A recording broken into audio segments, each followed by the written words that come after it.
espera en el altar. Es trigo de nuestros campos, racimos de nuestras viñas. El Señor esté con ustedes.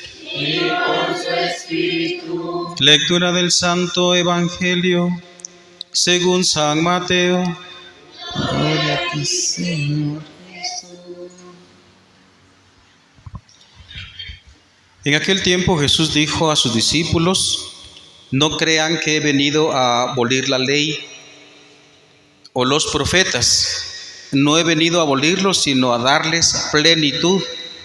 Yo les aseguro que antes se acabarán el cielo y la tierra, que deje de cumplirse hasta la más pequeña letra o coma de la ley. Por lo tanto, el que quebrante uno de estos preceptos menores y enseñe eso a los hombres será el menor en el reino de los cielos. Pero el que los cumpla y los enseñe será grande en el reino de los cielos.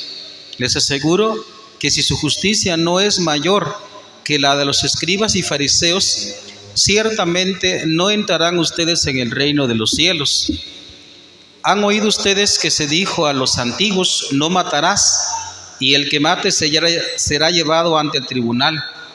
Pero yo les digo, todo el que se enoje con su hermano será llevado también ante el tribunal. El que insulte a su hermano será llevado ante el tribunal supremo, y el que lo desprecie será llevado al fuego del lugar del castigo. Por lo tanto, si cuando vas a poner tu ofrenda sobre el altar te acuerdas allí mismo de que tu hermano tiene alguna queja contra ti, deja tu ofrenda junto al altar y ve primero a reconciliarte con tu hermano, y vuelve luego a presentar tu ofrenda. Arréglate pronto con tu adversario mientras vas con él por el camino, no sea que te entregue al juez, el juez al policía y te metan a la cárcel. Te aseguro que no saldrás de ahí hasta que hayas pagado el último centavo.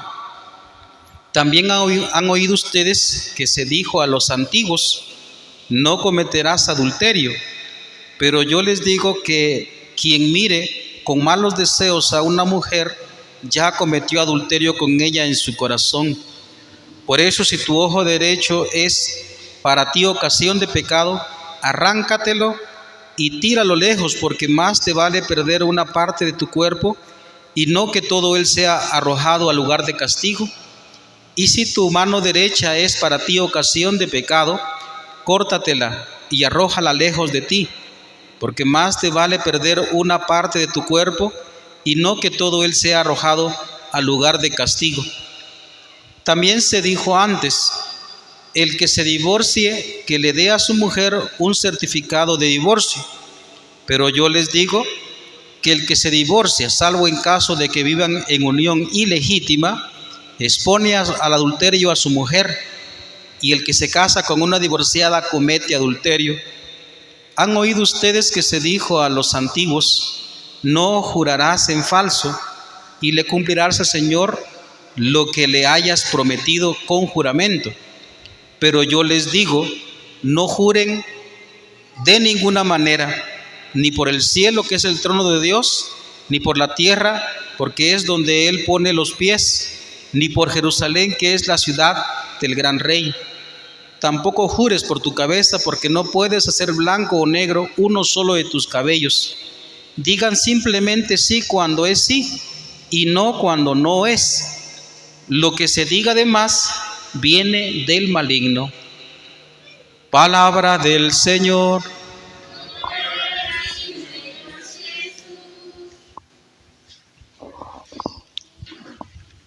Queridos hermanos, estamos todavía en lo que conocemos como el Sermón del Monte, en donde Mateo coloca a Jesús como un segundo Moisés.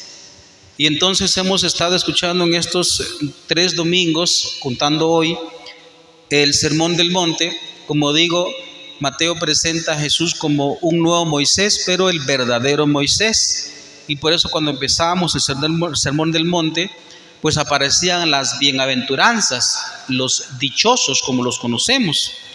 Y hoy tenemos este trozo un poquito bastante extenso, Y hay una serie de cosas que de pronto nos resultan a nosotros como bastante pesados tal vez para cumplir, ¿no? Pero la razón de por qué habla así Jesús es muy sencillo entenderlo en realidad si uno se pone a reflexionarlo. Primero lo que vamos a decir, hermanos, es que el Señor nos da libertad, como decía la primera lectura del libro del Eclesiástico, o dicho de otra manera el Sirácida.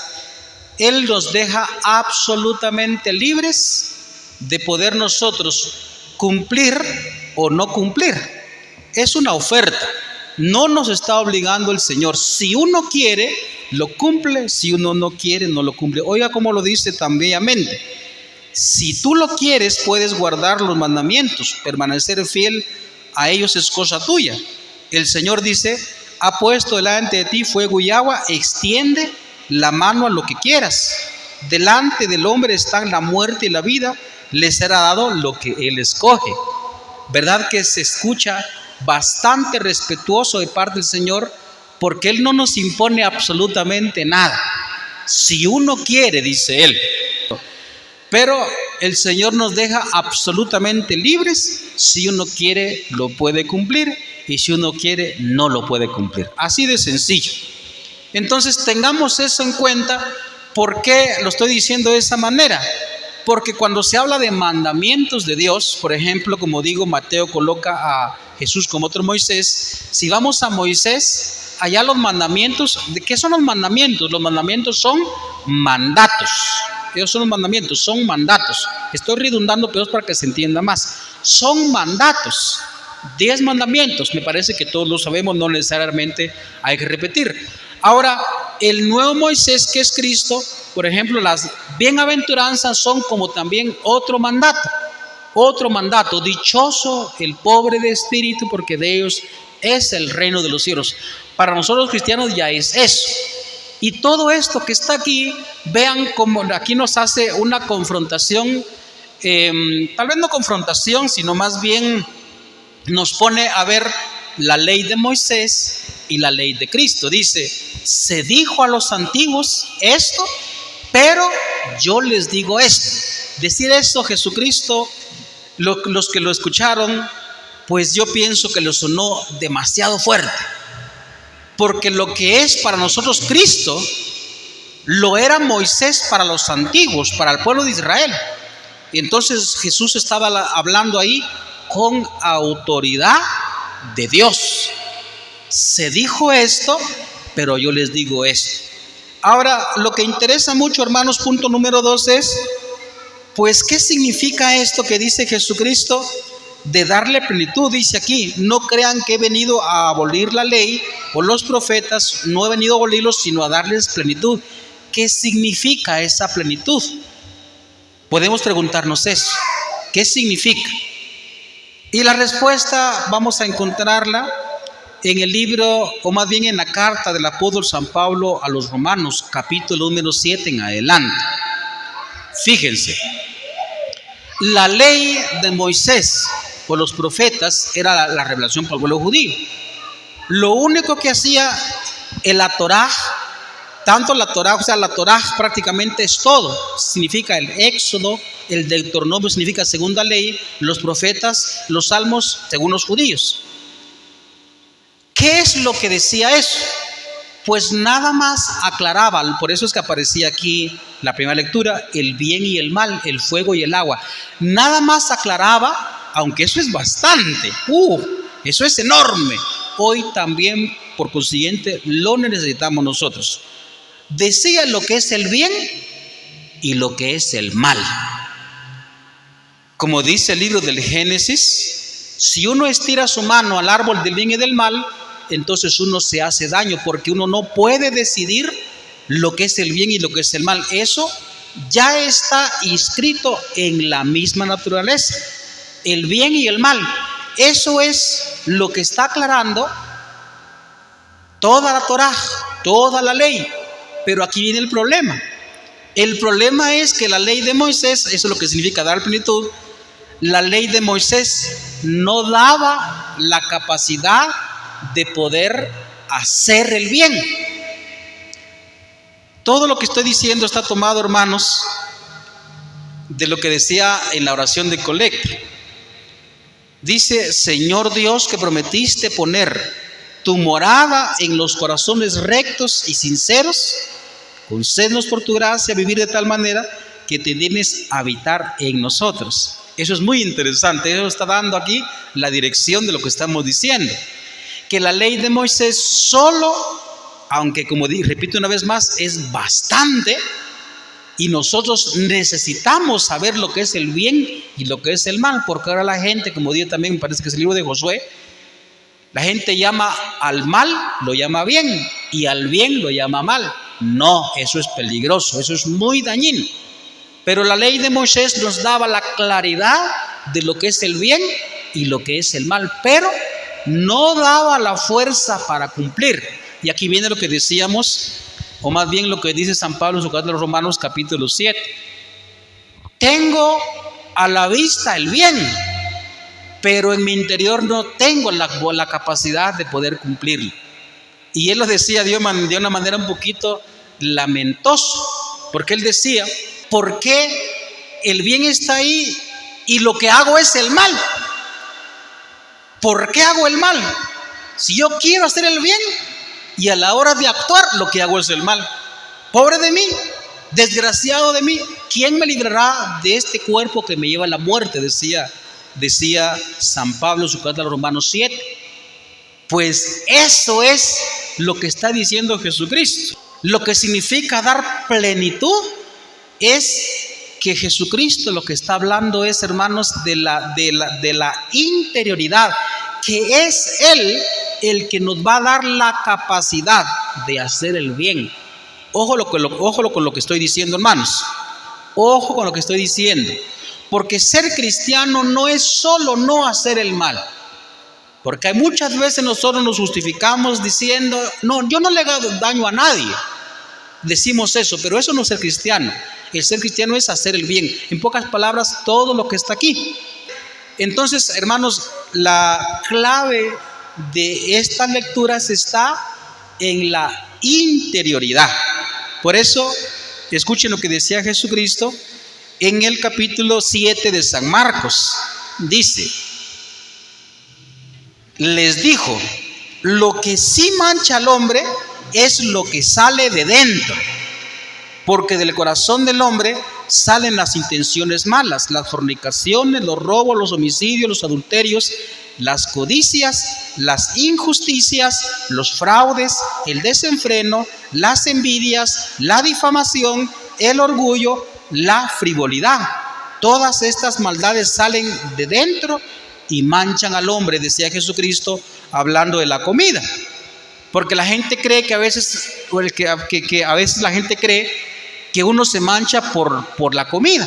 Tal vez en el caso nosotros ya no tenemos eso, pero uno cree que si se junta con gente mala, uno cree que uno se va a portar mal. Entonces, por ejemplo, viene la mamá y le dice a su hijo: mijo, yo le dije que no se juntara con esos patojos. Los patojos son ladrones, chupan. Entonces uno cree que uno se va a manchar con que uno se junte con la gente mal. No, lo que pasa es lo siguiente: que uno tiene eso en el interior y lo que uno ve al otro hacer es una especie de estímulo. Dicho psicológicamente, es un estímulo para que uno empiece a actuar lo mismo que ellos, pero uno ya lo tenía dentro. No es el que está afuera que me mancha.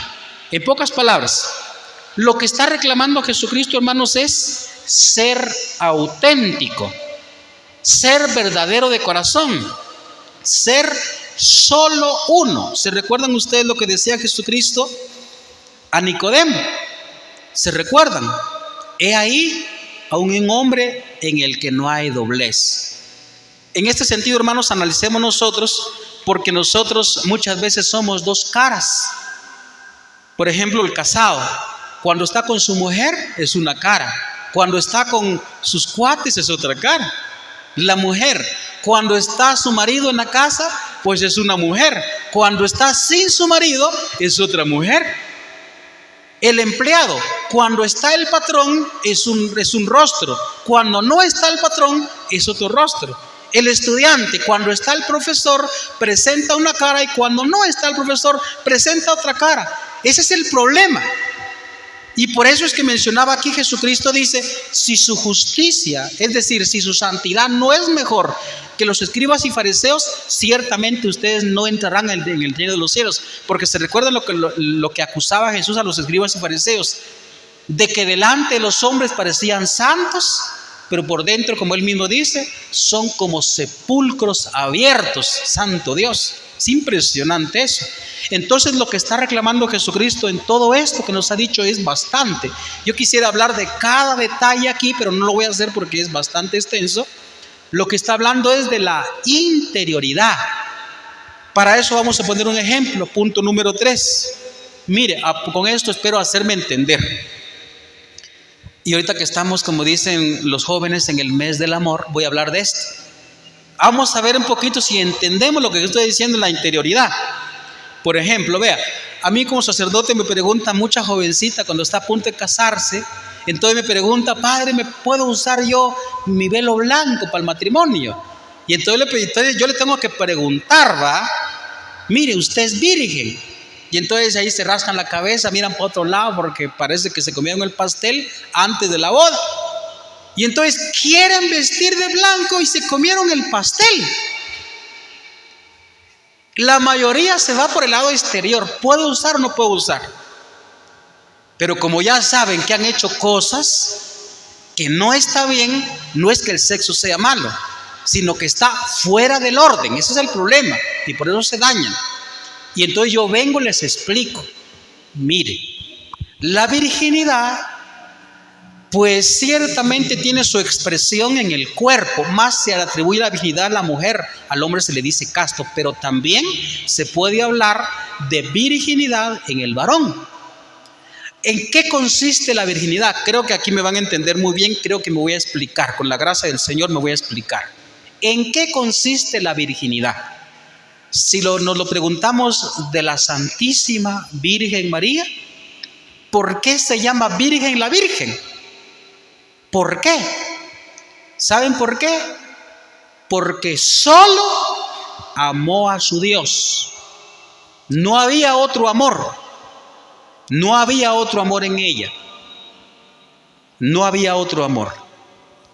Es decir, la virginidad consiste en ser limpio de corazón. En eso consiste la virginidad.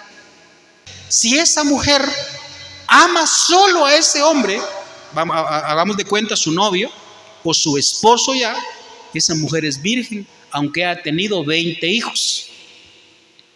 Lo mismo el varón. Si esa mujer ama solo a un hombre, eso es lo que significa la virginidad.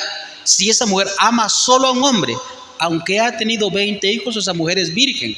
Y un hombre es virgen cuando solo ama a una mujer.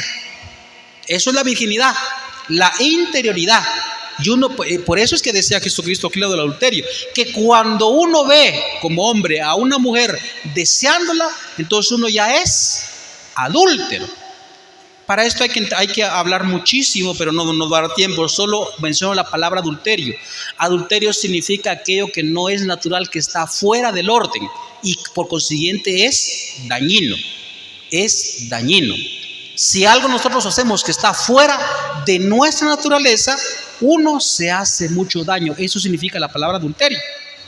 Pero concluyo diciendo que lo que Cristo quiere aquí es la interioridad, que uno sea un hombre, una mujer genuino. Si uno dice que ama a Dios, entonces uno va a actuar como tiene que ser. Uno va a tener una sola cara.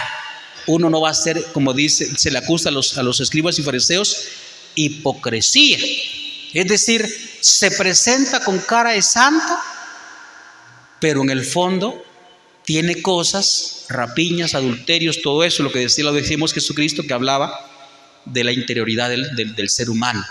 Entonces, hermanos, pues es muy bello, al fin y al cabo no es un reproche, no es que Cristo nos esté echando más cargas de lo debido, sino que el que va a cumplir con esto es aquel que ama. Esta es la clave también. El que ama a Dios no le cuesta nada cumplir, como dice San Juan. Si amas, los preceptos no son pesados. Y solo aquel que tiene la sabiduría divina lo va a entender, como decía el apóstol San Pablo en su carta a los Corintios. Predicamos una sabiduría misteriosa, escondida. Solo lo entienden los hombres espirituales y la mujer espiritual. El que no es espiritual, entonces por más que nos llamamos cristianos, no lo va a entender. Es irrazonable, es una necedad, es una estupidez para el hombre de carne. Lea, por ejemplo, capítulo 5 de la carta a los Gálatas. Solo el hombre espiritual lo va a entender y no va a costar cumplirlo. No va a ser una carga, va a ser una dicha cumplir con todo esto que el Señor nos dice. Amén.